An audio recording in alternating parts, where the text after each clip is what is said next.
Баршаңызға қайырлы күн. Үйректің төс етін дайындайтын боламын. Терісін видеодағыдай тіліп шығамын.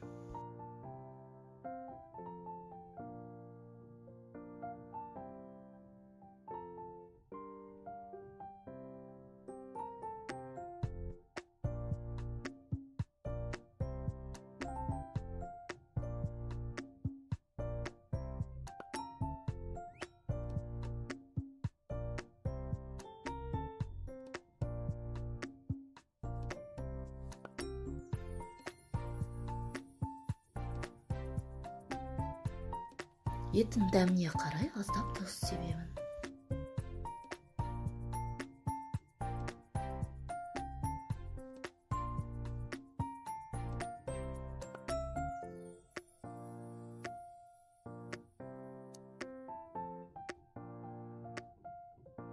Соя тұздығымен маринаттаймын.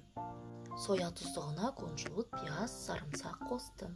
30 минутқа маринаттауға қоямын.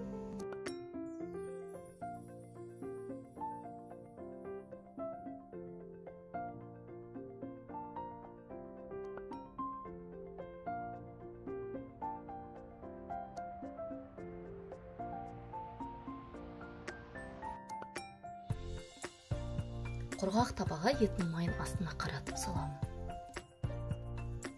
Орташа отта 2 жағы қызарғанша қуырып аламын.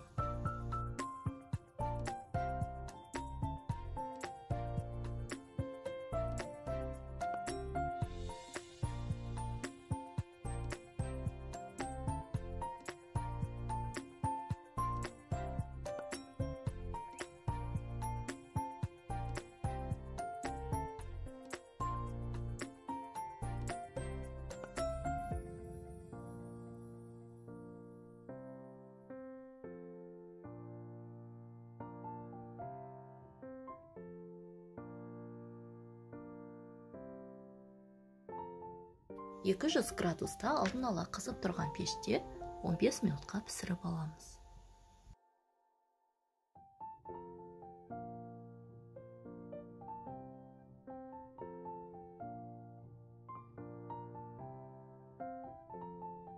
Үйректің төс етін дәл осы рецептпен жасасаңыздар, дәмді, жұмсақ әрі шырынды болып шығады.